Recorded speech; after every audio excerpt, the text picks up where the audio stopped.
I can't figure out if I'm centered or not. So if I'm not, if I'm just slightly off center for the entirety of this video, forgive me. Usually I don't show my face because I do video essays, but I realized it would be a crime if I hid this from all of you. No, but those videos take really long to edit, and they also get copyright claimed like 5 times every time I upload. So I have to re-export and then reprocess, which takes like 20 minutes each. Like, we're in 2021, like why are we still taking 20 minutes to process and upload videos? Like, we were supposed to have flying cars. I had a lot of thoughts about this movie, so I thought maybe it would be better to do it this way so that instead of frantically trying to find stuff to fill the blank space where the copyrighted footage used to be, I can just show my face and it's not like you're just looking at a black screen for the entirety of it. So yeah, let me know what you guys think of this. I mean, I don't have a camera or anything. I'm literally filming this on my cell phone, but the idea that it's just me sitting on a stage and then 58 people just gathered around me listening to me talk about whatever. And then occasionally you all also shout random things at me in the form of comments, which I also love. So let's talk about Freaky. My friend and I, because the movies are closed, rightfully so, we went to the drive-ins, which is just as good, if not better, because the tickets are cheaper and you get to sneak in snacks way easier. Like Taco Bell, for example. We didn't do that because for some reason we always forget until we're already inside, and then you can't just like leave and come back. So also my hair's not like frizzy and oily. I just took a shower, so I got clean for y'all. But yeah, when I saw like what selection of movies that they were gonna be showing, I saw that Freaky was one of them, and I remember watching the trailer and I was like, oh, that looks like it's gonna be a bad horror movie. And if you've seen any of my other videos, you know I love bad horror movies. My friend doesn't, but I forced her to go anyway because that's what friends do. And yeah, let me just get into a summary of the movie and then I'll talk about my thoughts, and then you tell me whether I was completely off. So the premise of the movie is a 17-year-old girl switches bodies with a serial killer called the Butcher of Blissfield, because that's where this movie is set, of course, in an ironically named quaint small town where nothing bad ever happens. Like, when the movie starts off, it wants you to know that Millie Kessler, the main character, is very bullied. I don't know why. Like, the way that the other characters treat her as if she's some kind of like monstrosity that they can't even bear to be around. And while she looks like this, it's incredible, honestly, because I'm like, I'm supposed to believe that this skinny white girl who's very attractive is being bullied. I mean, like, did she do something? I mean, I guess not that you have to like do anything to be bullied, but I'm just having a hard time. Like, the believability wasn't there. But it's like the way that they treat her, it's like, did she like poop her pants or something? But even then it's like, would pooping your pants really make people treat you bad? Like, if one of my classmates like shit their pants, I probably wouldn't bully them. I would probably just kind of avoid them because they smelled. And then once they changed their pants, I'd be like, wow, sucks for that person. As someone who's been bullied, not for shitting my pants, I'm just saying it's very hard to believe. Anyway, so she has a friend, a gay best friend, because we love stereotypes, named Joshua, who honestly kind of sucks. I love your black wiener, Mr. Daniels. Dog is black, Nyla. I'm in it for the drunk straight boys who will suddenly realize they're fluid. That sounds kind of rapey. Good. What's the point of diversifying your characters if you're just gonna have them act like the typical dude bros? Like, he might as well have been a frat boy. Like, and then they also have another character who is the requisite friend of color in the movie named Nyla. and she doesn't have any personality traits except for apparently not liking bad words. Like, they call her the language police a few times. Don't say that word. Whatever. Vagina. And like, that's it. She doesn't really get any development beyond that, which is okay. The whole high school is up in a ruckus because the homecoming dance is coming up. And not only is this such a rite of passage for high schoolers, it's also the time when this urban legend, this local urban legend, specific to Blissfield, starts getting passed around by all the high schoolers, which is the Butchfield. Wow, I would love to go to a place called Butchfield. The Blissfield butcher starts striking and killing high schoolers around the time of homecoming because he hates kids. I don't know. The movie actually starts off with him killing a bunch of kids. I had so many questions, like, who are these kids? Why do they have so much money? Why is their house so nice? And like, there's also like the first feminist moment in the movie where like one of the couples are like doing it, and the girl finishes first, I guess, and she's like, okay, I'm done. You can finish yourself off. And then the guy's like, oh my God. You know, that's really inconsiderate. Yeah, because guys are always so considerate. I think that was supposed to be like a subversion of like how, you know, the guy always like, oh, you can finish yourself off. But it's like, do y'all not like each other? Like, why are you going out then? Like, it's not really that much of a feminist moment, like, but whatever. And because they're teenagers in a horror movie, the Blissfield butcher does show up and he kills everyone. In very creative ways, I will say that. Like, as a slasher movie, it very much had some very unique ways of killing them off, which I approve of. Like, that part was fun. Yeah, but while the killer is in the house, he sees like for some reason they have like this very like fancy dagger just displayed in like one of their little rich white people antique display cases, and he steals it, presumably just because it looks cool, which I mean, like, that's fair. We cut back to Millie. She's at high school. She's like mooning over the hot football guy. I forgot his name. We'll just call him football guy. And her friends are like, Millie, you should ask him out. And she's like, I could never do that because I'm so horrific looking. And I'm like, Catherine Newton. Never mind. What, like, if y'all wanted someone to be horrific looking, why not cast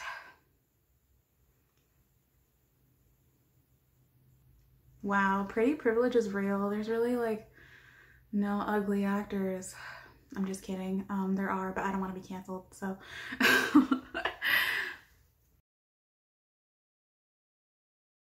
Millie is also the school mascot who does dances at like the halftime show at all the football games. So she's dressed up as a beaver at the homecoming game, and her friends are like, oh my God, Millie, this is so humiliating. Why don't you just quit?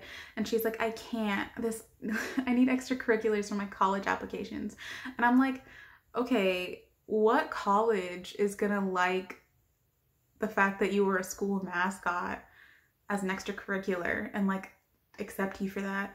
Like, it's my understanding that colleges like sports as extracurriculars because it shows like sportsmanship, dedication, teamwork and stuff. But like, what is being a mascot gonna do? Like, how does that help you at all aside from like figuring out the hardships of furries or something? I don't know. If you were ever a mascot and it helped you get into college, let me know. Now let's get into her home life.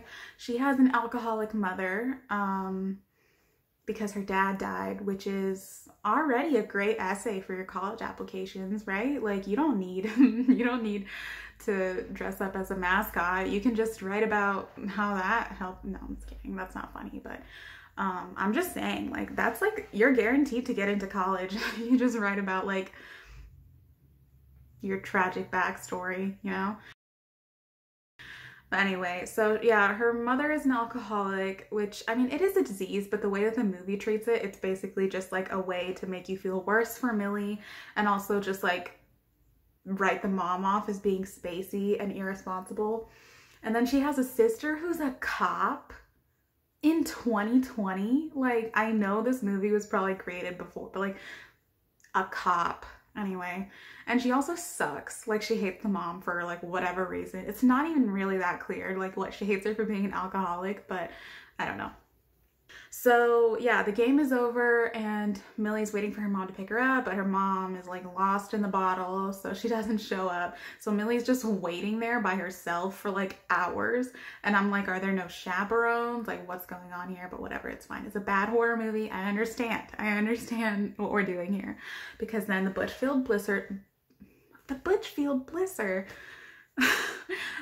sash ringing, the trash singing, mash flinging, the flash springing. The Blissfield Butcher shows up, Vince Vaughn. Please don't be the butcher. Please don't be the butcher. Please don't be the butcher. And he starts chasing her. They have a little back and forth. It's a little bit scary. They got a few jump scares in there. I appreciate that. And then, of course, he stabs her, but he's using the fancy dagger. I don't know if I mentioned that it's called Ladola, but yeah, it's called Ladola. I don't even know what that means. I should have looked that up. I'll probably insert something here. So he stabs her with the fancy knife. And surprise, it's cursed. So the second he stabs her with it, there's also like a full moon. A corresponding wound appears on his shoulder. The cop sister showed up right at this moment and she's like scares him off by shooting the gun into the air a few times. He runs off and they take Catherine Newton to get her wound stitched back up.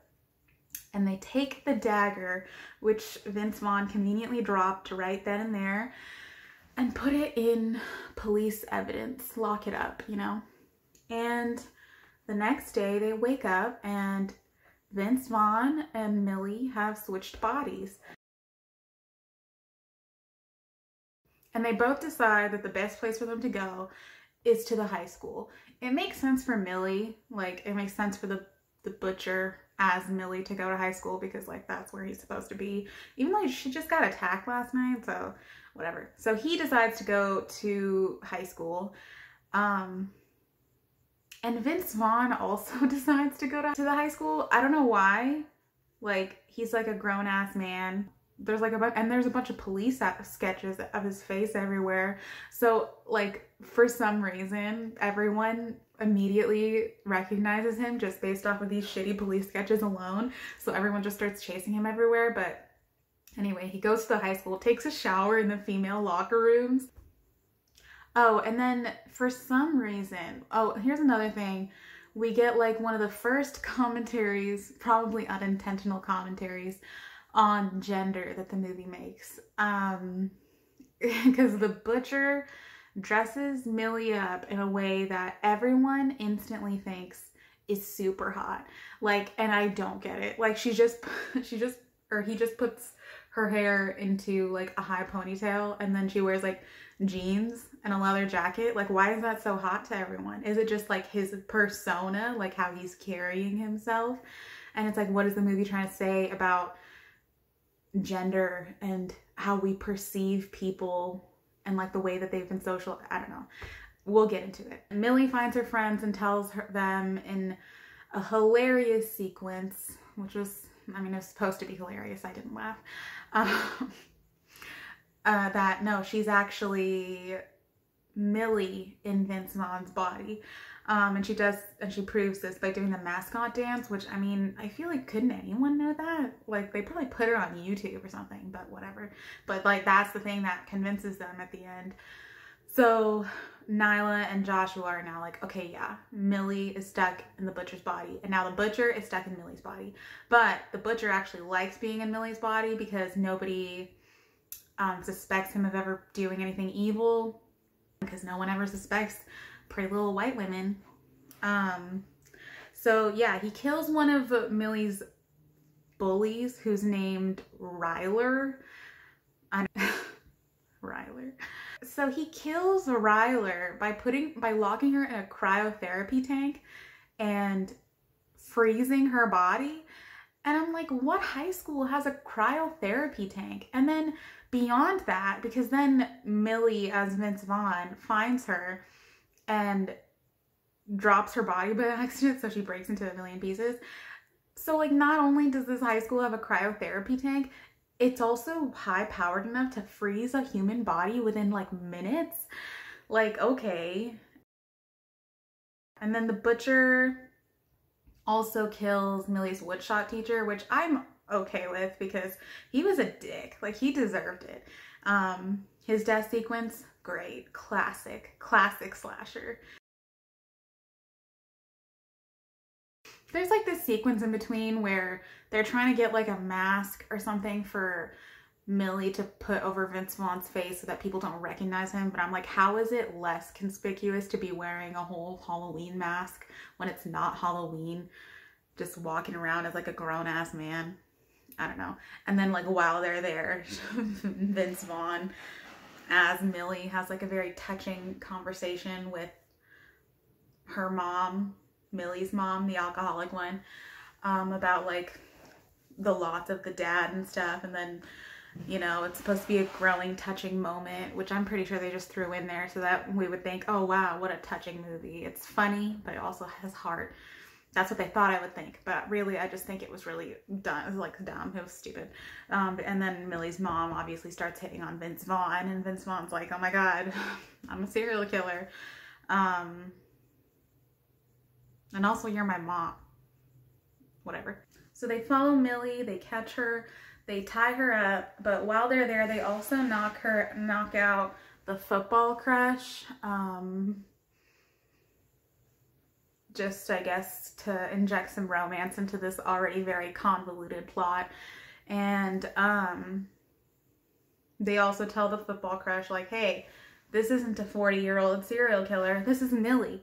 And he also believes them for some reason. And they find out over the course of the events of the day that they have to, one of them has to stab the other before midnight, otherwise they'll be stuck in the bodies forever, just like in Freaky Friday. And so they have to go to the police station and get the dagger, Ladola, out of police evidence. And so Nyla, Millie, and the crush all go to the police station to steal the dagger back, and they leave Josh at the house by himself to guard the serial killer.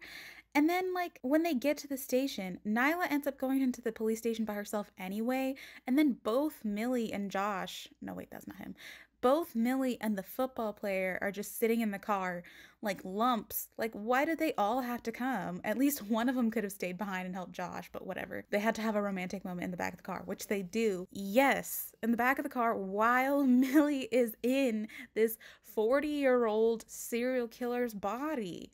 Like, I mean, I guess I don't know how old he is exactly, but I'm a lot older than 17 years old. And like, they have like this touching moment where she talks about how empowered she feels in this body, which could have been potential like coding that maybe Millie is trans, but they don't follow up on this. So I'm assuming it was kind of like a throwaway moment where like the writers didn't really look deeper into like the implications of what they were doing. So, which happens a lot. Because when they kiss, and I don't know why they bother to include this. Like, I get that they're having this connection, and like the football guy is like, you know, you're more than your body and stuff like that. And it's a very nice message, but like, the guy is still 17, and the butcher's body, leaving alone the fact that it's the body of a serial killer, is also probably like in his 40s. Like, does this not feel icky to anyone else? Well, when I looked it up, actually, one of the writers of the movie identifies as queer and said that this scene was supposed to be for all the closeted queer teens who found safety in horror. And while I respect the sentiment, I just don't think this is it. Like, I don't know. Like, I feel like there has to be a better way. Anyway, surprise, the butcher ends up escaping at Josh's house. Nyla gets caught by the cop's sister while trying to steal the dagger. Side note, the cop's sister has her gun pointed directly at Nyla, not only a minor who has done absolutely nothing to be shown to be a danger to anyone, but also her sister's friend. For like a solid 10 minutes, just has the gun on her. Literally, fuck cops. Millie as Vince Vaughn, busts in and locks the sister in the cell. They take the dagger. They all head to the homecoming dance. The butcher is there in Millie's body. He kills 3 football bros that were trying to gang rape her. Again, I cannot complain. You do what you gotta do. He also kills another football player who forcibly kisses Josh. Once again, do what you gotta do. I didn't see a thing, my guy.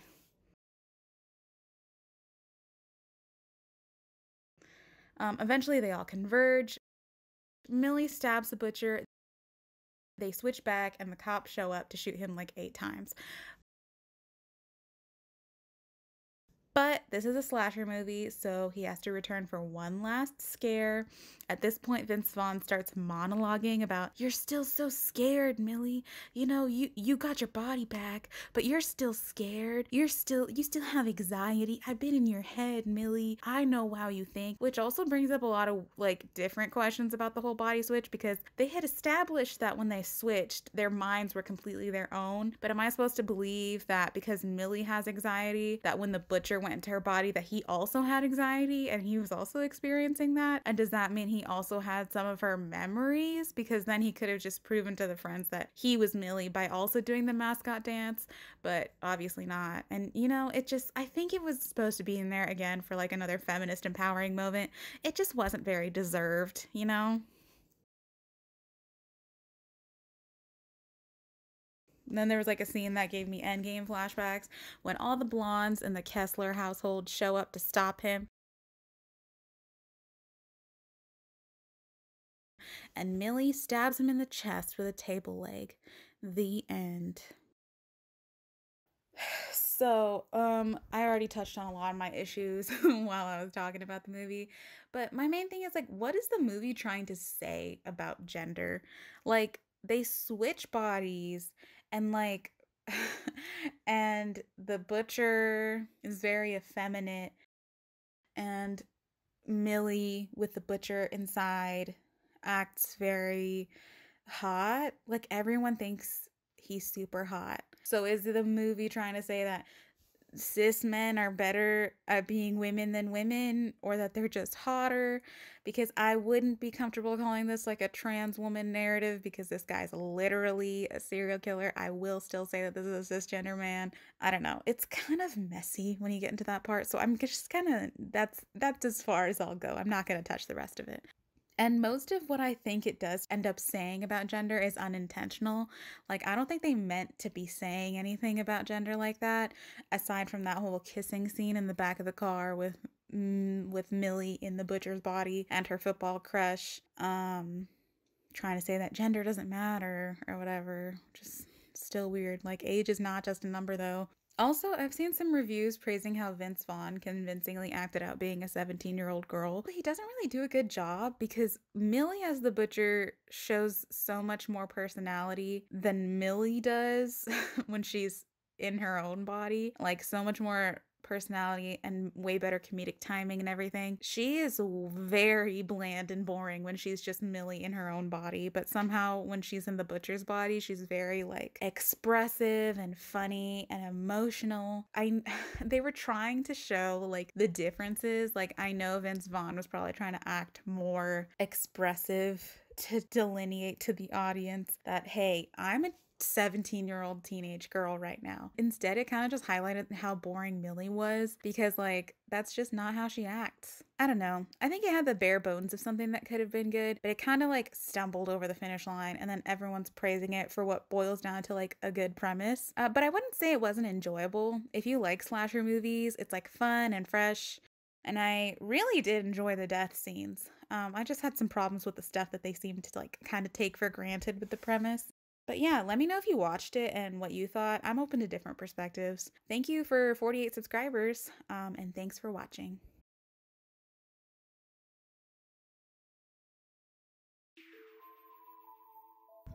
Oh, that's okay. Here, let me see. My hair is all wet still. Oh, well it's... In theory, this sounds like a really good idea. I'm worried it would be very rich. Should we get it? I don't know. It's like, once you get in your car, You don't get back out. Yeah, and I love that. Sorry, I keep going away before you can thumbs up. Why do I do that? It's because I don't know what to do with my hands in videos. It's a video.